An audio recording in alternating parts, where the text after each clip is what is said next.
আসসালামু আলাইকুম। আমি একজন বাংলাদেশি। আমি এখানে মোহাম্মদিয়াতে হোটেলে কাজ করি। আমার এখানে আমার বাংলাদেশি একজন ভাই আকামা শান্তা মোবাইল রেখে চলে গেছেন। আজ 3 দিন হয়ে গেছে।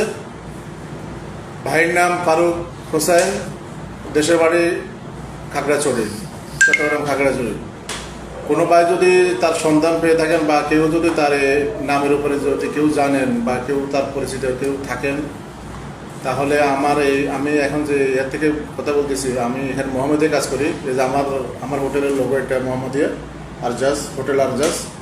এখানে আসি যোগাযোগ করেন, যোগাযোগ করলে ওনার জিনিসগুলো পাওয়া যাবে। কেউ যদি দয়া করে বাইরে আপনারা এই জিনিসটা শেয়ার করে দিন, কারণ যার এই জিনিসগুলো হারাই গেছে ভাই অনেক বিপদে আছেন ভাই। আপনারা যেভাবে শেয়ার করে এই জিনিসটা একটু সবার কাছে একটু ইয়ে করে দেন, যেন ভাই যেন তাড়াতাড়ি যার জিনিসগুলো পায়। আর এটা হলো ভাইয়ের লাইসেন্স, ফারুক আহমেদ, এটা তার লাইসেন্স। এবারে যদি কেউ খবর থাকে তাহলে তাড়াতাড়ি ওনাকে একটু এই কল করেন। ঠিক আছে ভাইরা?